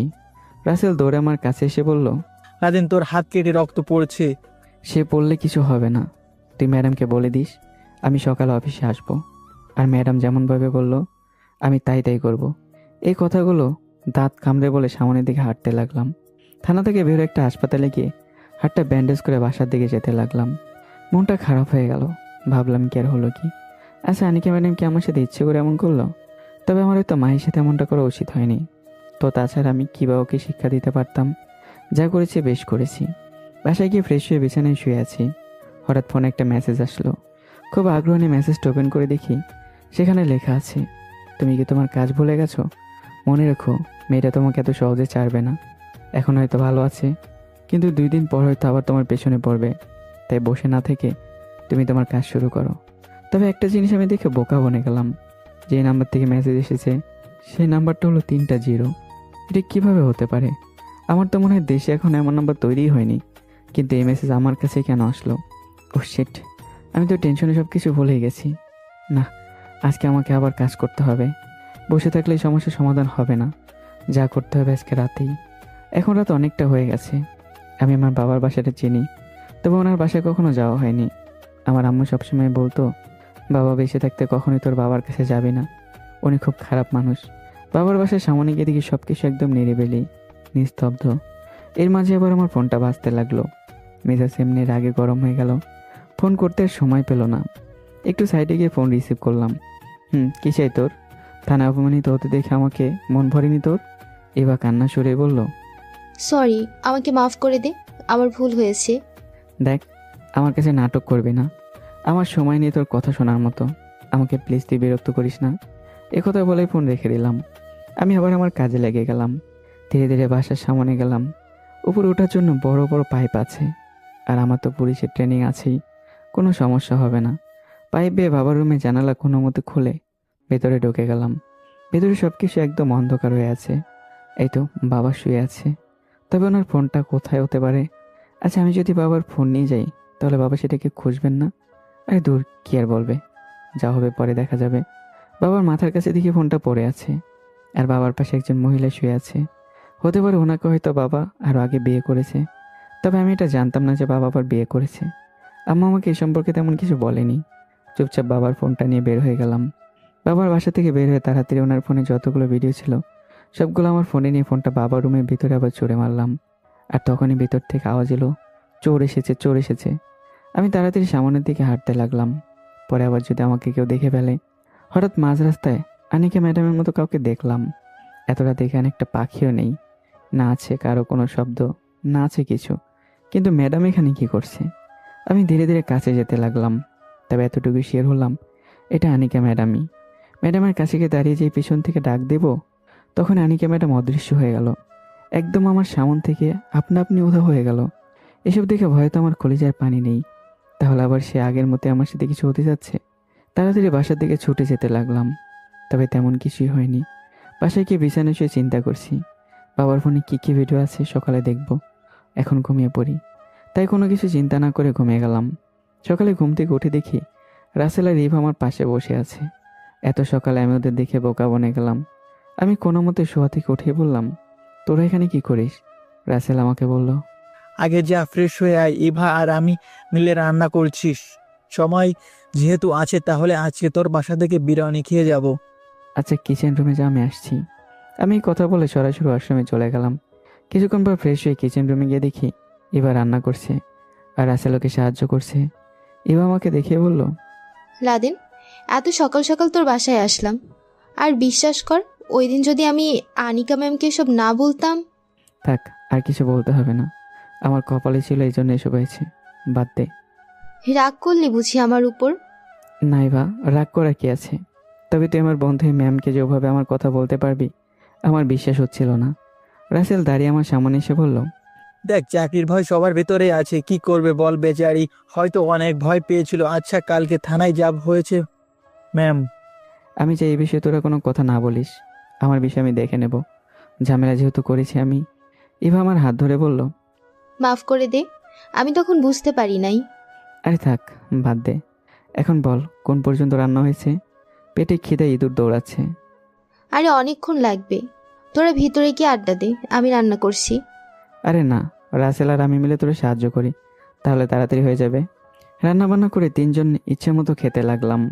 হঠাৎ ইভা জিজ্ঞাসা করলো, আনিকা ম্যাডামকে যতটা ভালো মনে করেছিলাম ততটা ভালো না। ওর বান্ধবীর বোন বলে ওদেরকে এমন অপবাদ দিবে, এটা কিন্তু ঠিক হয় নাই। রাসেল ইভার সাথে তাল মিলিয়ে বলল, তুই শালা কিভাবে ওই মেয়েকে লিপ কিস করতে পারলি? তোর কি একটু লজ্জা করে নাই এত মানুষের সামনে? দেখ, তোরা আমাকে যুক্তি দিস না। যখন ও আমাকে সবার সামনে থাপ্পড় দিয়েছিল তখন আমার কেমন লেগেছিল? তখন তো তোরা এই কথা বলিসনি। আরে রাসেল, ও যা করেছে ভালোই করছে। আমি মনে করি লাদেন, তুই ওকে উচিত শিক্ষা দিয়েছিস। এমপির মেয়ে বলে দেমাগ বেশি ওর। বাদ দে এখন এইসব কথা। তোরা বাসায় গিয়ে রেডি হয়ে আয়, একসাথে থানায় যাব। খাওয়া দাওয়া শেষ করে ওরা চলে গেল। ওরা রেডি হয়ে আসার পর 3 জন মিলে থানায় যাচ্ছি, তবে আজ করে পুলিশের পোশাকে আর আমি সাধারণ পোশাকে। আজকে নিজের কাছে নিজেরই লজ্জা লাগছে, তাও কি আর করার, যেতে তো হবেই। তবে অনিকা ম্যাডাম এভাবে আমাকে আটকে আমার যে সুযোগ নেবে বুঝতে পারিনি। কিছুক্ষণ পর থানায় চলে গেলাম। থানার ভিতরে গিয়ে দেখি কে যেন পায়ের উপর পা তুলে বসে আছে। তবে আমি একটু অনুমান করে নিলাম এটা আমার বাবা হয়তো হবে। কালকে ওনার বাসায় গিয়েছিলাম, এই জন্য এসেছে হয়তো। আমাকে যদি বাবা এ অবস্থায় ভেতরে দেখে তাহলে হয়তো অন্য কিছু ভাবতে পারে। এজন্য আমি দাঁড়িয়ে ইভাকে বললাম, ইভা তুই ভেতরে গিয়ে দেখ বাবা কেন এখানে এসেছেন। ইভা আমার দিকে তাকিয়ে বলল, তুই কিভাবে জানিস এটা তোর বাবা? এত কথা না বলে আমি যেটা বললাম সেটা কর। ইভা আর রাসেল ভেতরে চলে গেল। আমি অনেক জায়গায় গিয়ে নিজেকে একটু আড়াল করে নিলাম। কিছুক্ষণ পর বাবা থানার ভিতর থেকে বের হয়ে গেল। আমি থানার ভিতরে ঢুকে দেখি ইভা আর রাসেল বসে কি যেন পরামর্শ করছে। আমাকে দেখে রাসেল বলল, তোর বাবার পাশে নাকি চোর গিয়েছিল, আর বলল তার নাকি লাখ টাকার মতো চোরে নিয়ে গেছে, এজন্য রিপোর্ট লেখাতে এসেছে। মনে মনে বললাম, চোর তো আমি নিজেই, কিন্তু বাবা জানে না। হঠাৎ থানার পিয়ন এসে বলল, ম্যাম বলেছে কফি নিয়ে আসতে। যাও, আমি আসছি। আমি নিজ হাতে ম্যাডামের জন্য কফি তৈরি করলাম, তবে মনটা চাইছিল এর মাঝে বিষ মিশিয়ে দেই। কফির মগটা হাতে নিয়ে ম্যামের কেবিনের সামনে গিয়ে বললাম, আসবো কি ম্যাম? আনিকা ম্যাডাম আমার দিকে চোখ তুলে তাকিয়ে বলল, আসো। ভেতরে গিয়ে ম্যাডামের টেবিলে কফির মগটা রাখতেই ম্যাডাম বলল, কফি বানাতে পারে তো, নাকি সারা জীবন পায়ের উপর পা তুলে বসে থেকেই মা বাবার উপর খেয়েছো? আমি মাথা নিচু করলাম। আমার বাবা মা কেউ নেই ম্যাডাম, আমি এতিম। আনিকা ম্যাডাম কফির মগটা হাতে নিয়ে বলল, তুমি এতিম নাকি অন্য কিছু তা শুনে আমি কি করব? এখন যাও, আমার জন্য আরেক কাপ চা বানিয়ে নিয়ে এসো। আনিকা ম্যাডামের কথা শুনে আবারও চা বানিয়ে ম্যামের রুমের সামনে চলে গেলাম। আনিকা ম্যাডাম আমাকে দেখে বলল, চায়ের কাপটা নিচে রাখো। কিন্তু ম্যাডাম আপনি না বলেন চা খাবেন? আমি চা খাবো কিনা সেটা শুনে তুমি কি করবে? আমি যেটা বলছি সেটা করো। কি আর করব, ওসি ম্যাডাম বলে কথা, তার কথা মানতে তো হবেই। চায়ের কাপটা নিচে রাখতেই ম্যাডাম হাতে ইশারা করতেই চায়ের কাপটা এত বড় হয়ে গেল যেন দেখে মনে হচ্ছে এখানে একজন বসে যেভাবে ইচ্ছে সেভাবে গোসল করতে পারবে। আর চায়ের ভেতর থেকে গরম এত ধোয়া বের হচ্ছে যা বলার বাইরে। আমি তো বোকার মতো ম্যাডামের দিকে তাকিয়ে আছি। উনি কি আজও একটা স্বাভাবিক মানুষ হতে পারে? আনিকা ম্যাডাম চেয়ার থেকে উঠে আমার কাছে এসে আমাকে ধাক্কা দিয়ে চায়ের কাপের ভেতরে চলে গেল। চায়ের কাপের ভেতরে পড়তে আমি জোরে একটা চিৎকার দিয়ে দৌড় দিতে চাইলাম, কিন্তু নড়তে পারছি না। আমার কথা মুখের ভেতর থেকে বের হচ্ছে না। গরমে আমার ভেতর থেকে যেন আগুন বের হচ্ছে। আমি সহ্য করতে পারছি না। আমার চোখ দিয়ে টপ টপ করে পানি পড়ছে। আমি আনিকা ম্যাডামের দিকে অসহায় দৃষ্টিতে তাকিয়ে চোখের পানি ফেলছি। আনিকা ম্যাডাম আস্তে আস্তে চেয়ারে বসে বলল, তোরে আমি এত সহজে মারবো না, তুই চিন্তা করিস না। ওই বলছিলাম না, আমি তোর জীবনকে নরক করে দিব। আমার এসব সহ্য হচ্ছে না, মনটা চাইছে আত্মহত্যা করে ফেলি। হঠাৎ ইভা ভিতরে ঢুকে বলল, ম্যাডাম আপনাকে এক জায়গায় যেতে হবে। ইভা এটা বলতেই আমি ছিটকে এক কোনায় গিয়ে পড়লাম। আর মুহূর্তের ভেতরে সব কিছু আবার স্বাভাবিক হয়ে গেল। শুধু আমার শরীর জ্বলন্ত আগুনের মতো পুড়ছে মনে হয়। আনিকা ইভাকে জোরে ধমক দিয়ে বলল, আমার অনুমতি না নিয়ে তোমাকে এই রুমে আসতে কে বলেছে? ইভা মাথা নিচু করে সরি বলল। এ কথা বলে ইভা আমার দিকে একবার তাকিয়ে বাইরে চলে গেল। আনিকা ম্যাডাম আমার কাছে এসে আমার চোখের পানি মুছে বলল, খুব কষ্ট হচ্ছে না তোর? তোর বাবাও আমার বোনের সাথে এমন কিছু করেছে। আমি তো তোর বাবাকে কিছু করব না, সব শাস্তি তোকেই যা পেতে হবে। ভাবছিস কেন আমি এসব করছি? বুঝবি একদিন, যেদিন তুই আত্মহত্যা করবি। এখন এখান থেকে বের হয়ে যা বলছি। আর এসব কথা যদি কেউ জানতে পারে তখন তোর অবস্থা কি হবে ভালো করে জানিস তো। আমি আনিকা ম্যাডামের কথা শুনে কিছু না বলে ধীরে ধীরে রুম থেকে বের হয়ে গেলাম। বাইরে গিয়ে একটা চেয়ারে বসে বললাম, রাসেল আমাকে 1 লিটার ঠান্ডা এনে দিত দোকান থেকে প্লিজ। রাসেল আর ইভা আমার কাছে এসে বলল, তোর কি হয়েছে? ম্যাডাম তোর সাথে কি করেছে? প্লিজ আমাকে কোনো প্রশ্ন করিস না, আমি যা বলছি তাই কর। রাসেল আর কিছু না বলে বাইরে চলে গেল। ইভা আমাকে বলল, তুই বস, আমি ম্যাডামকে বলে আসি, এমার্জেন্সি একটা বিষয়। কিন্তু ম্যাডাম বুঝতে চাচ্ছে না। এ কথা বলে ইভা ম্যামের কেবিনের সামনে চলে গেল। কিছুক্ষণ পর ইভা ফিরে এসে বলল, কিরে ম্যাডাম কোথায় গেল? উনি তো কেবিনে না, কোথাও দেখলাম না। আমি কোনো মতে বললাম, উনি আমার পিছন দিয়ে বের হয়ে চলে গেছেন। তুই দেখ রাসেল কোথায়। আমি তো বুঝে গেছি আনিকা ম্যাডাম কে, তবে ওদের কোনো কথা বলা যাবে না। রাসেল আমার হাতে ঠান্ডার বোতল দিয়ে বলল, কিরে এত ঠান্ডা আনলি কেন? খাবি নাকি তুই আবার? রাসেলের কাছ থেকে ঠান্ডার বোতলটা নিয়ে সবটা নিজের শরীরে ঢেলে দিলাম। মনে হলো যেন কলিজা ঠান্ডা হয়ে গেল। আমার এমন আচরণ দেখে সবাই বোকা বনে গেল। কেউ ভাবেনি যে আমি এমন আচরণ করব। ইভা অবাক হয়ে বলল, তোর কি হয়েছে আমাদের বল। ম্যাডামের কেবিনে দেখি তুই এক কোণে বসে কান্না করছিস। আমাদের বল তোর কি হয়েছে। আমি থানা থেকে বের হতে হতে বললাম, ম্যাডাম আসলে বলিস, আমার একটু সমস্যা হয়েছে, এই জন্য আমি বাসায় চলে যাচ্ছি। পেছন থেকে ইভা বলল। কিন্তু লাদেন। আমি এবার কোনো কথা না শুনে থানা থেকে বের হয়ে গেলাম। বাসায় যেতে যেতে চিন্তা করছি, আনিকা কি সেই মেয়ে যে সেই রাতের আধারে? না না, আমি আর কিছু চিন্তা করতে পারছি না।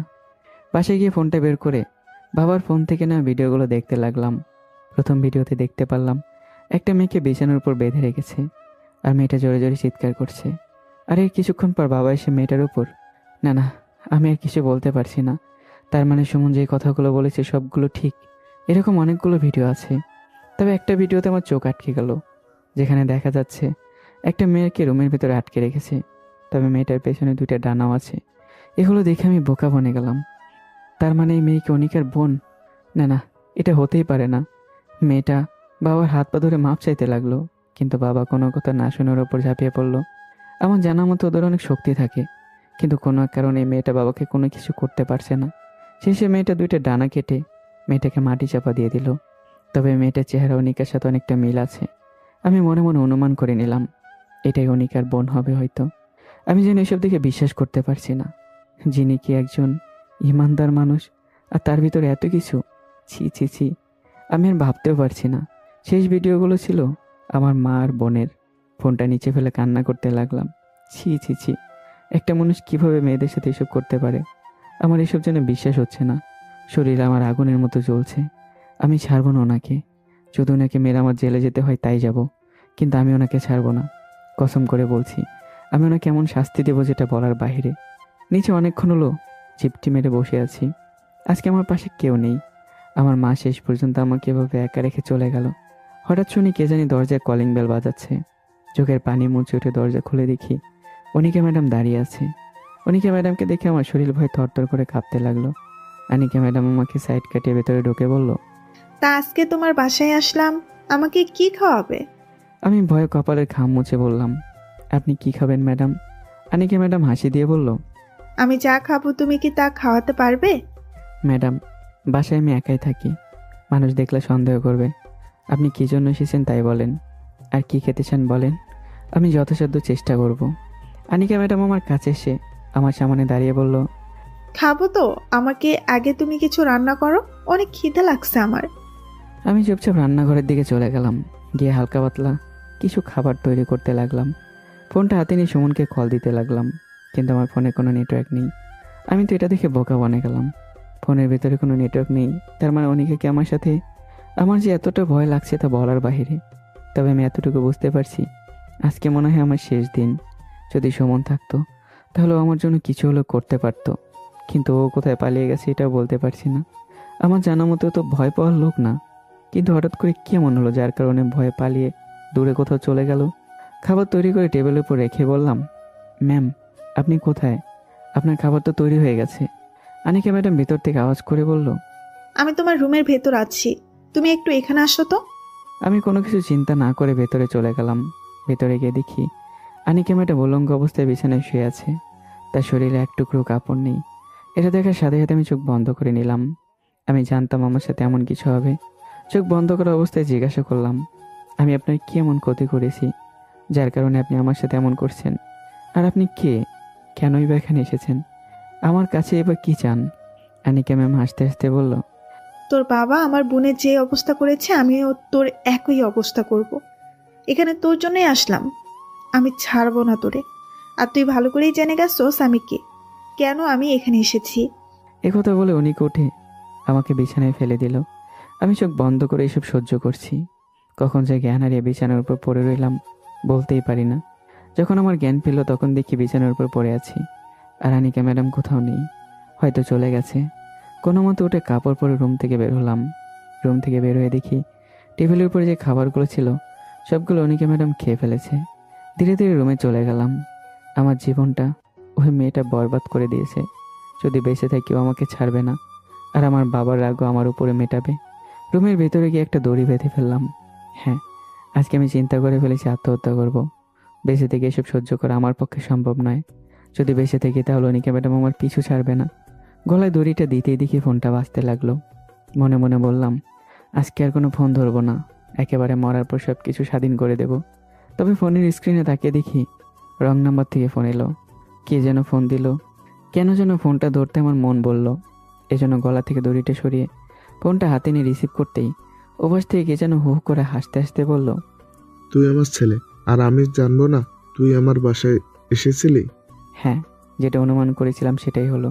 এটার কেউই না, আমার বাবা। ওপাশ থেকে বাবা আবার বলল, কিরে, আমাকে কি তুই চিনতে পারলি না? এবারে শরীরের রাগ কন্ট্রোল করতে পারলাম না। রেগে জোরে চিৎকার দিয়ে বললাম, কুত্তার বাচ্চা, আমি কসম করে বলছি আমি তোরে ছাড়বো না। তোর কারণে আমার আম্মু আর বোন মারা গেছে, ওদেরকেও তুই ছাড়িসনি। তোরে তো আমি দেখে নেব। হি, তুই আমার ছেলে, আর আমি জানি তুই আমার কি কি করতে পারবি। মেয়েদের সাথে এসব করে আপনি কি পান? আমি কি পাই না পাই সেটা তোর বলতে হবে। কসম করে বলছি, তুই আমার সামনে যদি থাকতি তোর কল্লা কেটে তোর হাতে ধরিয়ে দিতাম। এখন কে যেন তোমার পছন্দের মেয়ে মিস মাহি চৌধুরী, ও আমার কাছে। আজকে রাতে ওর সাথে আমি টি-20 বিশ্বকাপ খেলবো। ওকে বাঁচাতে পারবি না এটাও জানে। আর যদি এর পরেও ভিডিওগুলো আমি না পাই তাহলে তোর বেস্ট ফ্রেন্ড ইভা আর সুমনকে হয়তো খুঁজে পাবে না। সামনে থাকা টেবিলে জোরে আঘাত করে রাগ কন্ট্রোল করে বললাম, মাহিকে ছেড়ে দিন, আমি আপনাকে সব কিছু দিয়ে দেব। এই তো বাবা, তুমি লাইনে আসছো। আমি তোমার বাবা, এটা তো জানো। আর আমার সাথে তুমি গেম খেলতে আসছো। আমার বাইরের রূপ দেখেছো, কিন্তু তুমি হয়তো আমার ভিতরের রূপ দেখো নাই। আপনি কেন মেয়েদের সাথে এসব করেন? কি পান এসব করে? তুমি পিচ্ছি একটা মানুষ, বুঝলে বাবা? এত কিছু বুঝে তোমার লাভ নাই। তাই বলছি, আমাকে বিরক্ত করো না। আমার কাজ আমাকে করতে দাও। সে আপনার যা ইচ্ছা তাই করেন, তবে একটা কথা মনে রাখবেন, আপনার মৃত্যু কিন্তু আমার হাতেই হবে। আমি আমার আম্মুর কসম করে বলছি, ছাড়ব না আপনাকে।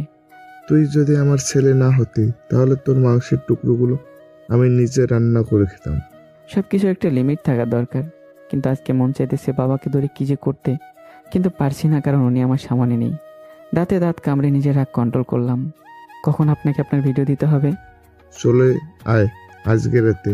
আর তুই আসার আগ পর্যন্ত আমি মাহির কিচ্ছু করবো না। যদি লেট করে আসিস তাহলে তো জানিস কি হবে। আচ্ছা ঠিক আছে, আমি চলে আসব। তবে মাহির কিছু হলে প্রতিটা ভিডিও আমি ভাইরাল করে দেব, মনে থাকে যেন। ফোনটা কেটে বিছানার উপর বসে বসে চিন্তা করছি। একজন এমপির মেয়েকে বাবা তুলে নিয়ে গেল, আর কেউ কিছু বলতেই পারিনি। আমার তো মাথায় কিছু ঢুকছে না। ভেবেছিলাম আত্মহত্যা করে ফেলবো, কিন্তু না, আমি আনিকাকে ওর বোনের হত্যাকারীকে ধরিয়ে দেব। হঠাৎ দেখি ইভা কল দিল। এবার কল ধরতে ইভা বলল, লাদেন জানিস, আমাকে সকাল থেকে ভাইকে খুঁজে পাওয়া যাচ্ছে না। আমি স্বাভাবিকভাবে উত্তর দিলাম, তা আমি কি করব? তাকে খুঁজে পাওয়া যাচ্ছে না, এটা ওর বাবার বিষয়। আর ওর বাবার অনেক পাওয়ার আছে। চিন্তা করিস না, তুই খোঁজ পেয়ে যাবে। তুই বুঝতে পারছিস না, আমাদের উপর এর বাবা মার চাপ দিয়েছে। আর কিছুক্ষণ আগে ম্যাডাম তোর বাসায় গিয়ে চেক করে আসছিল নাকি? মনে মনে বললাম, তার মানে আনিকা ম্যাডাম এখানে মাহির জন্য এসেছে, আর আমার সাথে। কিরে, কথা বলিস না কেন? তুই কি থানায় আসবি? না রে, আমি আসবো না। শরীরটা আজকে অনেক খারাপ লাগছে। আচ্ছা ফোনটা রাখলাম রে, আমার রান্না করতে হবে। যদি তোর বেশি পরিমাণের খারাপ লাগে আমাকে ফোন করবি, ঠিক আছে? আমরা চলে আসবো। ফোন রেখে কিছু রান্না করলাম। এটাই হয়তো আমার জীবনের শেষ খাবার হতে পারে। রুমে গিয়ে পিস্তল সহ সমস্ত জিনিসগুলো সাজিয়ে রাখলাম, যাতে বাবাকে খুব সহজে মারতে পারি। মানুষ বলে নাকি বাবা হলো সব কিছুর মূল, আর আজকে আমি তাকে মারতে যাব। কি কপাল না আমার। ছি ছি, নিজের বাবা কিভাবে নিজের মেয়ের সাথে, ভাবতেই যেন শরীর দিয়ে আগুন বেরোচ্ছে। রাতে খাওয়া দাওয়া শেষ করলাম, সব কিছু নিয়ে বাসা থেকে বের হলাম। জানি না এই বাসায় কি আর কখনো ফিরে আসা হবে কিনা। ধীরে ধীরে বাবার বাসার সামনে চলে গেলাম। বাবার বাসার সামনে গিয়ে দরজার সামনে ফুল দিয়ে সুন্দর করে সাজানো একটা রাস্তা করা হয়েছে ভেতরে। মনে মনে বললাম, তার মানে বাবা জেনে গেছে আমি এখানে এসেছি। দরজার সামনে ফুল দিয়ে সাজানো ছোট রাস্তায় পা দিতেই ভেতর থেকে আওয়াজ এলো, স্বাগতম আমার প্রিয় আদরের ছেলে। আজকে প্রথম তুমি আমার বাসায় এসেছো। জানি তুমি ইচ্ছে করে এখানে আসো নাই, সে যাই হোক এসেছো তো। ভেতরে গিয়ে সোফার উপরে বসতেই বাবা বলল, আরে চল বাবা, তুমি কিছু খেয়ে নাও। আমি বাবার দিকে তাকিয়ে দেখলাম বাবা সব কিছু হাসি মুখে বলছে, তবে আমি জানি এগুলো অভিনয়। এই জন্য আমি বললাম, আমার হাতে এত সময় নেই, আপনি আপনার ভিডিও নিয়ে যান আর মাহিকে ছেড়ে দেন। সে তো দিতেই হবে, তুমি তোমার কথা রেখেছো, আমি আমার কথা রাখবো না? এটা কি হতে পারে? আপনাকে আমি কিছু জিজ্ঞাসা করব না, শুধু একটা কথা বলবো। আমার বোনের সাথে আপনার রক্তের সম্পর্ক ছিল, কিভাবে আপনি পারলেন? বাবা আমার কথা শুনে সোফায় বসে বলল, একটা কথা কি জানো বাবা, মানুষ যখন পশু হয়ে যায় তার পক্ষে তখন সবকিছু করা সম্ভব হয়। তার মানে আপনি নিজেকে নিজের পশুর সাথে তুলনা করছেন? হয়তো সেটাই, আবার না। আর আমার এই পৃথিবীতে কেউ অপর নেই, আমি একাই বেঁচে আছি। এর জন্য আমার নিত্য নতুন দিনের জন্য যা কিছু লাগে তা আমি জোর করে হলেও ছিনিয়ে নেই। আমি এখানে আপনাকে কিছু জিজ্ঞাসা করতে আসিনি, আর এত কথা বলার ইচ্ছেও আমার নেই। এই পেন ড্রাইভে সব কিছু আছে, শুধু মাহিকে দিয়ে দেন, আমি তাহলে এটা দিয়ে দেব। বাবা দাঁড়িয়ে বলল, আয় আমার পেছনে। বাবা আমাকে তার রুমের সামনে নিয়ে গেল। ভেতরে গিয়ে দেখি মাহিকে বিছানার উপর বেঁধে রাখা হয়েছে। ওর সাথে এখনও তেমন কিছু করা হয়নি, তবে মাহি আমাকে দেখে চোখ বড় বড় করে ফেললো। আমি বাবাকে বললাম, মাহির হাত পায়ের বাঁধন খুলে দেন, আর এই যে আপনার ভিডিও এখানে আছে। বাবা আমার কথা মতো তাই করলো। মাহি ছাড়া পেতে আমার পিছনে লুকিয়ে কান্না করতে লাগলো। বাবা আমাকে প্রশ্ন করলো, আজ যেন দ্বিতীয়বার তার পেছনে না লাগতে যাই, তাহলে আমার কি পরিণত করবে, এরকম অনেক হুমকি দিল। আমি মাহির হাত ধরে সামনের দিকে এগিয়ে যেতে যেতে বললাম, জি, আপনার কথা মনে থাকবে। মাহিকে নিয়ে দরজার কাছ পর্যন্ত যেতেই বাবা কি দিয়ে যেন পেছন থেকে জোরে আমার মাথায় আঘাত করলো, আর আমি বেহুশ হওয়ার ভাব ধরে নিচে লুটিয়ে পড়লাম। আমি জানি বাবা আমার সাথে এমন কিছু করবে, এজন্য আগে থেকে এমন মুহূর্তের জন্য তৈরি ছিলাম। মাথা ফেটে রক্ত পড়ছে, আর অন্যদিকে বাবা মাহিকে রুমের ভেতর নিয়ে যাচ্ছে, আর মাহি জোরে জোরে কান্না করে বলছে, প্লিজ আমাকে কেউ বাঁচাও, আমি বাঁচতে চাই, উনি আমাকে মেরে ফেলবেন। বাবা ভিতরে যেতে আমি দাঁড়িয়ে গেলাম। পেছন থেকে লম্বা একটা ধারালো ছুরি হাতে নিলাম। আমি জানি বাবাকে কিভাবে বোকা বানাতে হতো। ধীরে ধীরে ভেতরে গিয়ে দেখি বাবা মাহিকে প্রায় অর্ধেক কলঙ্ক করে ফেলেছে। বাবা মাহির সাথে ধস্তাধস্তি করতে বিজি আছে। আমি ধীরে ধীরে রুমের ভিতরে গিয়ে শরীরে জোরে বাবার ডান পায়ে জোরে একটা কোপ বসালাম, আর বাবার পাটা ছিটকে দৌড়ে চলে গেল। বাবা জোরে একটা চিৎকার দিল। আমার পুরো শরীরটা বাবার রক্তে ভেসে যাচ্ছে। মাহিকে দাঁড় করিয়ে বললাম, ভালো করে তোমার কাপড় পরে নাও। এবার আমি বাবার পাশে বসে বললাম, জীবন অনেক মেয়ের সাথে খারাপ কাজ করেছেন, মনে আছে আজ থেকে অনেক দিন আগে একটা পরি মেয়ের সাথে কী করেছিলেন, আর ওর ছোট বোন আমাকে ইচ্ছে মতো ব্যবহার করছে। মেয়েদের সাথে মাস্তি করবেন আপনি, আর সেই শাস্তি ভোগ করবো আমি। এটা আবার কেমন কথা বলেন তো? বাবা ভয় পেয়ে কান্না করতে করতে আমাকে বলল, বাবা আমাকে প্লিজ মাফ করে দাও, আমার ভুল হয়ে গেছে, আর জীবনেও আমি কারোর সাথে খারাপ কাজ করব না। বাবা, আমার বোনও হয়তো আপনাকে সেভাবে মাপ চেয়েছিল, কিন্তু ওকে ছাড়েননি। কেন করলেন এমন? দিলাম আবার বসিয়ে দ্বিতীয় পায়ে। বাবা আবারও ওমাগো বলে চিৎকার দিল। মাহি ভয় আমাকে জড়িয়ে ধরে আছে। আমার সম্পূর্ণ শরীর রক্তাক্ত হয়ে গেল। বাবা এবার বাঁচার ভয়ে আমার দিকে মায়া দৃষ্টিতে তাকিয়ে বলল, আমি তোর বাবা হই, প্লিজ তুই আমার সাথে এমন করতে পারিস না। কে বলেছে আমি পারি না? আমি সব পারি। আমার বোন আমাকে সবসময় শূন্য আকাশ থেকে চিৎকার করে বলে, ভাই তুই বাবাকে ছাড়বি না। জানিস ভাই, আমারও বাঁচতে খুব ইচ্ছে হয়েছিল, কিন্তু বাবা আমাকে বাঁচতে দেয়নি। আমি আমার চোখের পানি মুছে বললাম, পিচ্ছি একটা বোন আমার, ওকে আপনি ছাড়েননি, কিভাবে আপনাকে আমি মাফ করে দেব বলেন তো? আমার ভেতর থেকে এখন মায়াদয় সব কিছু উঠে গেছে। চাইলেও আজকে আমি আপনাকে ছাড়বো না। বাবা আমাকে একটা শেষ সুযোগ দিয়ে দেখ, আমি ভালো হয়ে যাব, কসম করে বলছি। মাহি কান্না করতে করতে আমার দিকে তাকিয়ে বলল, ছেড়ে দাও ওনাকে, অনেক শাস্তি দিয়েছ, উনি তো এখন আর হাঁটতেও পারবে না। আমি চিৎকার করে বললাম, কাকে তুমি ছাড়তে বলছো? যে বাবার কাছে কিনা নিজের মেয়ে নিরাপদ না, ওর কারণে অনেক মেয়ে মারা গেছে। আর না, অনেক সহ্য করেছি। সরাসরি বাবা লিঙ্গের মাঝ বরাবর ছুরি বসিয়ে দিলাম। আমাদের চোখের সামনে বাবা গলা কাটা মুরগির মতো মৃত্যুবরণ করলো। আমার চোখ দিয়ে আজকে আপনা আপনি পানি পড়ছে। শেষমেশ আমি কিনা আমার বাবাকে মেরে ফেললাম। নিচে বসে বাবা লাশটা জড়িয়ে ধরে বললাম, একজন ছেলে তার বাবার কাছ থেকে অনেক কিছু আশা করে, অনেক কিছু শেখে, কিন্তু আপনি আমাকে কিচ্ছু দেননি। অন্য ছেলেদের মতো আমার বাবা মায়ের হাতে নিজের চাকরির বেতন দেওয়ারও ইচ্ছে ছিল, কিন্তু আমার তো কেউ নেই। যিনি একজন ছিল তিনি আমার আম্মু।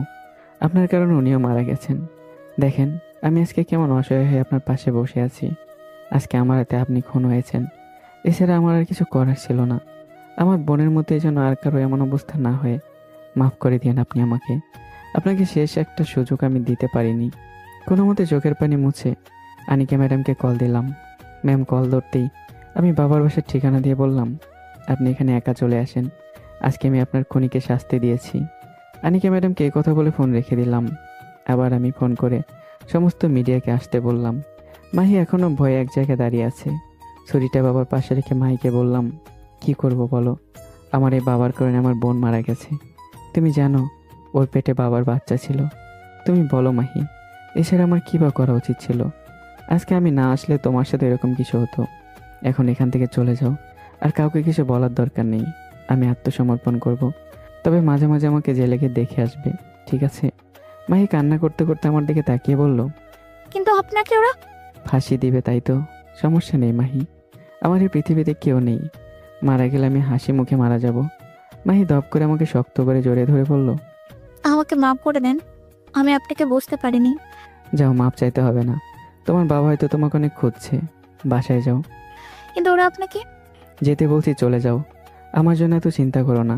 পুলিশ কিছুক্ষণের ভেতরে এখানে চলে আসবে। মাহিকে কোনো মতো বুঝিয়ে পাঠিয়ে দিলাম। কিছুক্ষণ পর অনিকা ম্যাডাম একাই ভেতরে ঢুকলো পুলিশের পোশাকে। ভেতরে আমাকে রক্তাক্ত অবস্থায় বাবার লাশের পাশে বসে থাকতে দেখে আনিকা ম্যাডাম বোকা বনে গেল। তিনি অবাক দৃষ্টিতে আমার দিকে তাকিয়ে আছে। দূর থেকে শুধু আমাকে দাঁড়িয়ে দেখছে, কাছে আসার সাহস পাচ্ছে না। আমি অনিকা ম্যাডামকে বললাম, ভেতরে আসেন, আপনার সাথে কিছু কথা আছে।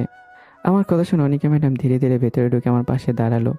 আমি বসে থেকে বললাম, আমি জানি আপনি কে আর কি আপনার পরিচয়। আপনি এখানে এসেছেন আমাকে শাস্তি দেওয়ার জন্য, কিন্তু বিশ্বাস করেন, আমার বাবা যে আপনার বোনের সাথে এমন কিছু করেছে আমি সব কিছুই জানতাম না। আর যখন জেনেছি আমার বাবা একটা অমানুষ, আর তখনই আমি সিদ্ধান্ত নেই আমি আমার বাবাকে মেরে ফেলবো। আপনি ভাবছেন শুধু আপনার বোনের সাথে আমার বাবা এসব করেছে, আপনি হয়তো এটা জানেন না। আর বলতে পারছি না, চোখ দিয়ে আপনা আপনি পানি পড়ছে। কান্না করতে করতেই বললাম, আমার বোনকেও বাবা ছাড়েনি, ও প্রেগন্যান্ট ছিল। বলতে আমার খুব কষ্ট হচ্ছে। আজকের পর থেকে আমি তো জেলে থাকবো। তবে আপনি আমাকে আর এভাবে অত্যাচার করবেন না। আমি এসব আর নিতে পারছি না। আপনার খুনিকে আমি শাস্তি দিয়েছি। পেনড্রাইভটা অনিকার হাতে দিয়ে বললাম, এখানে সব ভিডিও আছে, এমনকি আপনার বোনেরও। আর যদি আমি আপনার কাছে ভুল করে থাকি তাহলে মাফ করে দেবেন। এবার আনিকা ম্যাডাম বলল, তাই বলে তুমি কাউকে কিছু না বলে? কাকে কি বলবো বলেন? আজকে আমি এখানে না এলে মাহির হয়তো কিছু হয়ে যেত। লাতেন, আমি বুঝতে পারছি সবকিছু, কিন্তু তুমি এসব কেন করলে? আমাকে একবার এসব বলতে। বললে কি হয় ম্যাডাম? কোনো লাভ হতো না। আজকে আমি নিজে আত্মহত্যা করতে গিয়েছিলাম, কিন্তু মাহির কারণে এখানে চলে এসেছি। দেখো লাতেন, যা হয়েছে ভালোই হয়েছে। তুমি এখান থেকে পালিয়ে যাও, বাকিটা আমি দেখছি। পালানো যদি ইচ্ছে থাকতো তাহলে মিডিয়াকে ফোন করে এখানে আসতে বলতাম না। আনিকা ম্যাডাম এবার আর কোনো কথা বলছে না, শুধু আমার দিকে চুপচাপ তাকিয়ে দেখছে।